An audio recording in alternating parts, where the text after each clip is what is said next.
আসসালামু আলাইকুম। আমি আজ আপনাদেরকে জিওল মাছের রেসিপি বানিয়ে দেখাবো খুব সহজভাবে। তো চলুন তাহলে রেসিপিটা দেখে নিই। তার জন্য এখানে আমি নিয়েছি জিওল মাছ। তো মাছগুলো দেখুন সব তাজা আছে, একদম টাটকা তাজা জিওল মাছ। তো মাছগুলো এবার আমি কেটে নিব। তো মাছগুলো আমার কাটা হয়ে গেছে। এবার আমি মাছগুলোকে এরকম ভাবে ঘষে ঘষে পরিষ্কার করে নিব। এবার আমি মাছগুলোকে ভালো করে ধুয়ে নিব। তো মাছগুলো একটু সাইজে বড় ছিল, সেই জন্য আমি মাছগুলোকে দু টুকরো করে নিয়েছি। তো এই দেখুন, তো মাছগুলো আমার সব পরিষ্কার করা হয়ে গেছে। এবার আমি এখানে একটা মশলা তৈরি করে নিব। তো প্রথমে এখানে দিয়ে দিব জিরে। তো এখানে আমি অল্প অল্প করে পানি দিব আর জিরেটাকে বেটে নিব। তো এখানে আমি এক টুকরো আদা দিয়ে দিলাম, এটা জিরের সঙ্গে ভালো করে বেটে নিব। তো এখানে আমি একটা পেঁয়াজ কেটে নিয়েছি, সেটাও দিয়ে দিলাম। তো জিরে পেঁয়াজ আমার একসঙ্গে বাটা হয়ে গেছে। এবার আমি এগুলোকে তুলে নেব।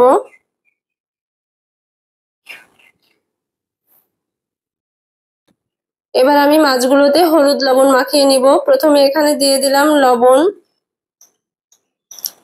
হলুদ গুঁড়ো, লঙ্কা গুঁড়ো।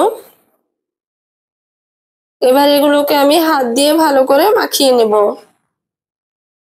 তো আমার এগুলো মাখানো হয়ে গেছে। এবার আমি গ্যাসে কড়া বসিয়ে দিয়েছি।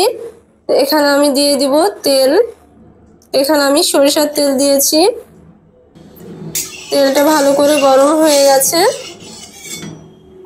এবার আমি মাছগুলো ভেজে নেব। তো মাছগুলো আমি ভালো করে উল্টে পাল্টে ভেজে নেব।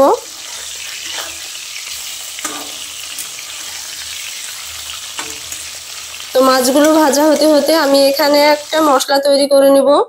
প্রথমে এখানে দিয়ে দিলাম এলাচ, জিরে। এটাকে এবার আমি ভেজে নেব। তো জিরেটা আমি ভালো করে ভেজে গুঁড়ো করে নিয়েছি। তো এটাকে এবার আমি একপাশে রেখে দিব। তো এখানে আমার মাছগুলো ভাজা হয়ে গেছে। এবার আমি মাছটাকে তুলে নেব।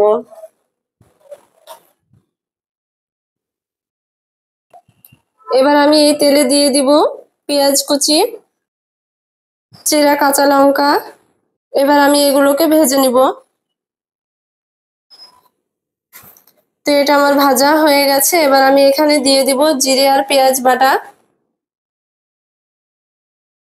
হলুদ গুঁড়ো। তো মশলাটা আমি একটু কষে নিব। তো জিওল মাছের পেটে কিছু ডিম ছিল, তাই আমি ডিমটাকে আলাদা করে রেখেছিলাম, সেটা এবার দিয়ে দিব। তো মশলার সাথে ডিমটা আমি কষে নেব। এখানে সামান্য লবণ দিয়ে দিব। তো কাঁচা গন্ধটা চলে যাওয়া পর্যন্ত এটাকে আমি ভালো করে কষে নেব।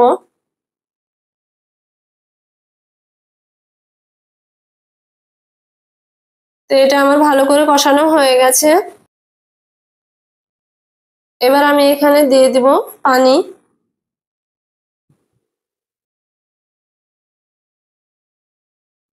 তো পানিটা গরম হয়ে গেছে। এবার আমি এখানে দিয়ে দিব ভেজে রাখা মাছগুলো।